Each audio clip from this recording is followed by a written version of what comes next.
probably hear me without that, and you probably will hear me without that. But I just wanted to make sure that you do hear, because this campaign is not about me. We're running out of time for our nation, and I think a lot of people realize that, but there's many more that don't realize that. And you know what the news is, so I'm going to be like Paul Harvey for just a minute and tell you the rest of the story.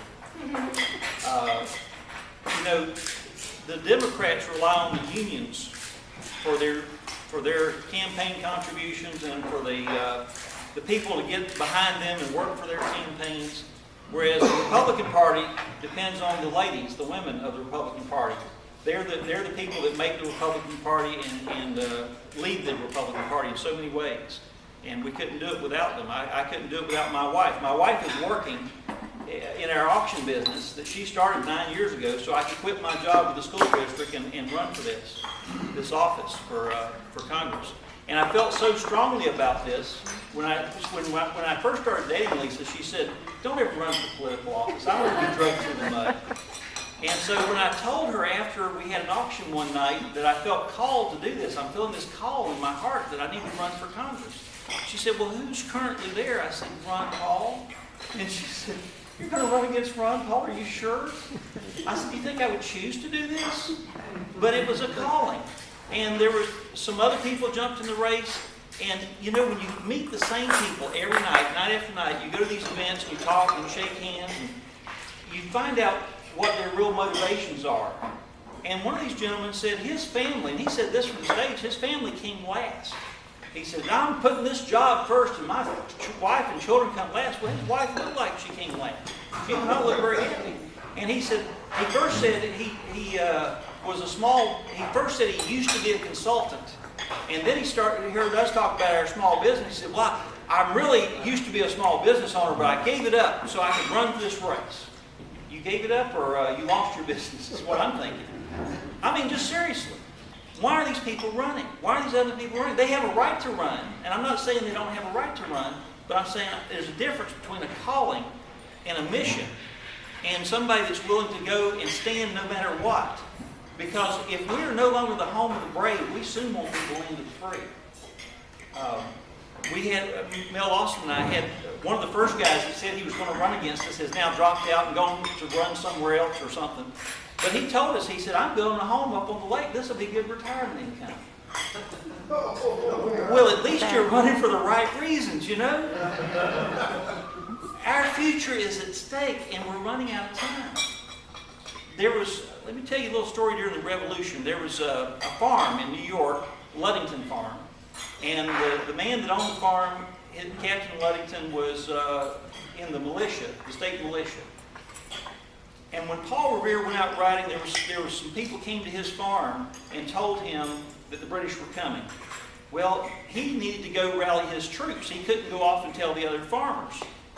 So his 16-year-old child said, "I'll go," and got on the horse, galloped off into the darkness, grabbing a big stick, and just rode a 40-mile ride. Now, Paul Revere, the ride of Paul Revere was wonderful. He only made it about 10 miles before he was captured by the British at Lexington, which we appreciate that, but, you know, he got stopped. But young 16-year-old Ludington rode through the night, stopping just long enough to rap on the door with that stick and say, "Get out and fight! The British are coming! Get out and fight! The British are coming!"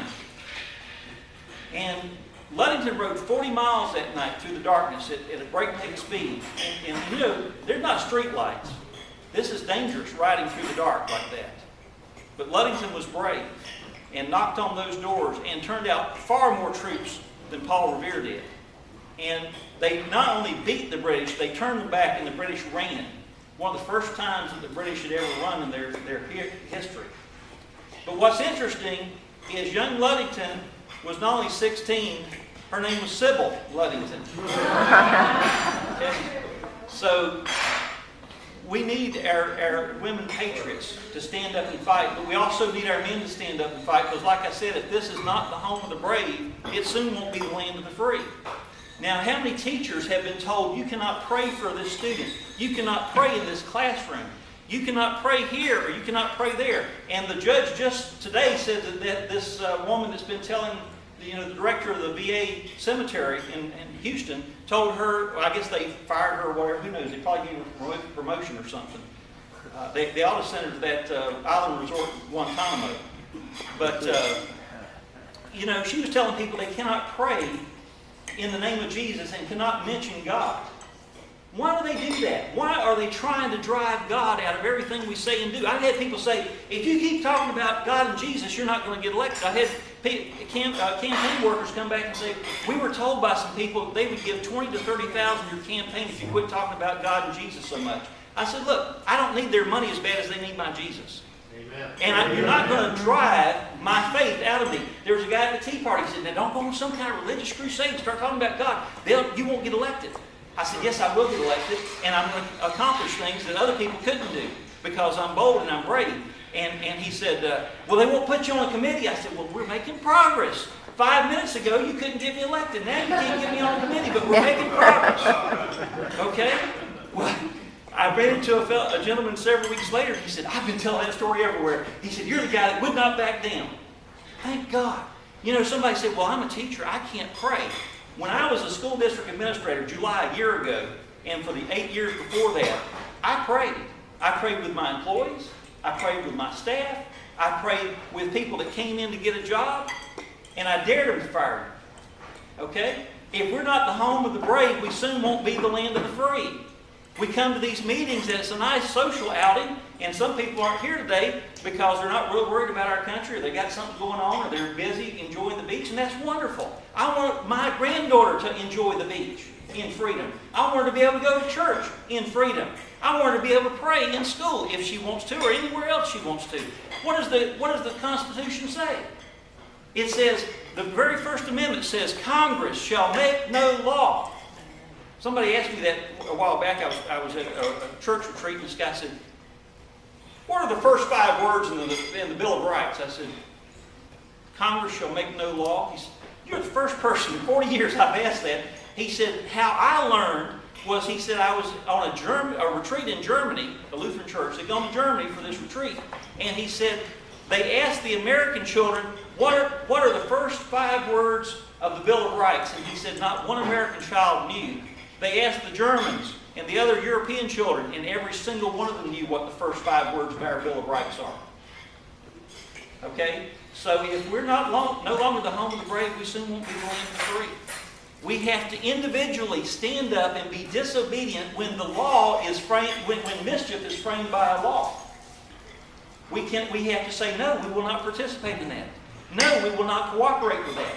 No, we will not do that. We will say the name of Jesus and God anywhere we very well please. So what does the First Amendment say? Congress shall make no law with respect to establishment of religion. Everybody says, oh, the Establishment Clause, the Establishment Clause. Or prohibit the free exercise thereof. So to me, I will forevermore say it's the Prohibition Clause. And you cannot prohibit me from saying anything I want to about God. But what did the state one of the state legislators that does not live in the district is running against me. In this thing. Everybody says, who are you running against? I said, I'm not running against anybody. I was running against Ron Paul last time. Now they're all running against me. Because in the 1st of July, I had lunch with Ron Paul at the Texas City, at the North Galveston County Chamber of Commerce. And I went up to him later and I said, since you're going to be president, why don't you go ahead and endorse me for your seat? Because you're going to need a strong conservative vote in this district, and you know how strong I am because I ran against you last time. And so he announced he would not be running again for representative very shortly after that. And that day, it was a Tuesday, I remember there was about 10 or 12 people, some of them in the Galveston Daily News said, they said, this is a good opportunity. Isn't that what you call an opportunist? Somebody looking for an opportunity, looking for the door to open for them and they can run in. And one guy saying, this would be good retirement income. Well, at least they're running for the right reasons, But this is insanity. We're going into debt, further into debt, $6 billion a day. And yet there's nobody with the backbone to stand up to them. I was telling somebody a little while ago, I don't mind fighting, but I'd like to know there's somebody behind me. When I was on the ship, a ship just like this one in the Coast Guard, they had these 30-man berthing areas, a room about 3/4 the size of this with bunk beds. And there was these 2 guys that came in about 2:30 every morning, and they were drunk. and they turn the overhead lights on, and they make loud noise, and they sing their songs, and they even dance and everything else. There was red lighting. They didn't have to turn on the overhead lighting. But they made all this racket every night, and every day I'd hear these guys complaining about, I couldn't sleep last night. Those guys came in and woke me up again. So one night, or one morning, 2:30, 3 o'clock, I stood up and I said, you guys have got to understand, there's 28 other people trying to sleep here. You can't come in and do this. You can't come in and just wake us all up. And they started telling me they were going to remove my arms and legs and different things, what they were going to do to me. And I said, is anybody else in this room concerned about it? 28 other men. And I said it was amazing. I've never seen that many people die at the same time because nobody moved. Nobody shuffled. Nobody rolled over. Nobody breathed. I looked. The sheets weren't even moving up and down. Nobody was breathing. And I said, pardon, gentlemen, I obviously made a mistake. It's obviously nobody's business here, but what you do, carry on. And I went back to bed. The next day, there was at least 15 guys came up to me and said, John, we were right behind you. We were ready just to... I said, don't even talk to me. You're a bunch of cowards. If one other man had stood up, it would have been a fair fight. Even though these two guys were much bigger than me, it would have at least been a fair fight if there was two of us stand up. But I said, because you didn't, I will never stand up for you cowards again. So if this is no longer the home of the brave, I'll say it again, this will soon not be the land of the free. We have to stand up for righteous things, but we cannot obey mischief framed by law. Martin Luther King Jr. told us that. His children have turned his dream into the elastic dream, like Congress has changed the Commerce Code into the elastic code, the elastic clause. They stretched it over homosexuality and transvestites and everything else. They stretched that dream to everybody for everything, and just everybody do what they want to. There was a man on Fox, Mr. Jones, Clarence Jones, who was Martin Luther King Jr.'s speechwriter and one of his best friends. And they asked him, is this what he stood for? What the King children are talking about? He said, what I don't hear is I don't hear nonviolence. They are losing all credibility for anything they might have good intentions on. And you know what is paid with good intentions? The road to hell. So he said, no, this is not what he stood for. But like I said, they have changed it to the elastic dream. So this is nice. This is wonderful. Appreciate you being here, but I need your support. You see my signs back there? If you have a yard, I'd appreciate if you put a yard sign up. It says, I want my future back. I've heard people say, well, I may offend my neighbors. I've gone to places of business and I've said, this is what I believe in. We can't keep running up $6 billion a day. If we started paying quit running up the national credit card, but started paying it off, $20 billion a month, it would take us over 62 years to pay off the national credit card. My granddaughter that was born in April will be retired by the time we pay it off. But it ain't 14.3, it ain't 14.7. I understand it's about 47 trillion in actuality. We can't continue this way. We can't go on like that. We have to put a stop to it. And it's going to take more than sending me to Congress. It's going to take each of y'all standing up where you are in your place of business. When you go to a restaurant, don't whisper and say, I don't like what Obama's doing. Say it loud. Say it bold. Be proud to be an American. He may be ashamed of it, but don't you be ashamed of it. Be bold. Because if you're not, one man in Washington don't have a hope, a prayer to change anything. But if you'll stand up with me, I guarantee you I'll go through the door first. I'll never falter. I'll never step back. I'll never apologize to any man for standing up for the Constitution, for standing up for my faith. Because I tell you, what I started to say earlier is the state reps passed a voter ID bill, and they're all proud of it. They're touted everywhere. But I brought it up and I said, I'm okay with that, except it has two exemptions to the voter ID bill. One is if, God forbid, Galveston gets hurt by a hurricane or something and people don't have their IDs, and it's right before an election, they can go vote. I agree with that. The second exemption is if you you've never had your picture taken and you wear a veil and you don't want your picture taken for religious reasons, you don't have to have a picture ID. I'm sorry. We don't make exemptions for our own religion. We're not making exemptions for another religion. You can be Batman at home, but you don't wear a mask into a bank, a post office, or a school, in my opinion. Okay? There used to be a law against that. And you know why they made that law? because of the Ku Klux Klan. But now it's okay because these people really believe in what, well, those people believed in what they were doing, but they were wrong. They were wrong. And there are so many, I think millions, hundreds of millions of Islamic people, Arabs, that are in bondage to their religion and want out, but they can't. You've probably seen it on TV where some of the young girls have been killed by their parents, called honor killings. There's no honor in that. That's murder. It's the worst kind of murder. You're killing your own child. And so I want to expose it for what it is. If you want to be a Muslim, that's your right. But you don't have any rights that anybody else under the Constitution doesn't have. What I've been saying is, if your religion doesn't come under the Constitution, it's not protected by the Constitution. Yep. You can be as holy as you want to, but if we step out here with an umbrella, there's a monsoon rainstorm, and you don't get under the umbrella, you're getting wet.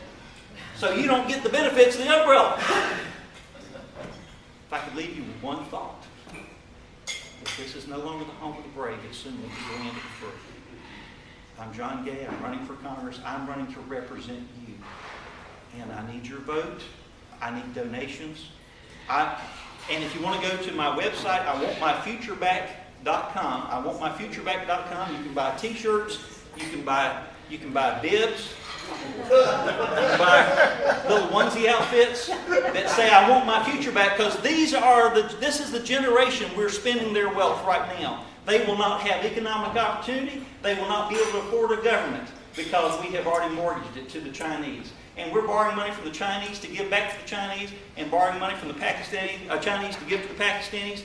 And the past ambassador to Pakistan said of all the billions of dollars we've given to the Pakistanis, it's not bought us 1 ounce of leverage. We need to double down and give them more, she said. Yep. She needs to go to Gitmo too, I think. Treason. I'm sorry, I have that place crowded one. Didn't nobody want to go. God bless you. Thank you so much for inviting me.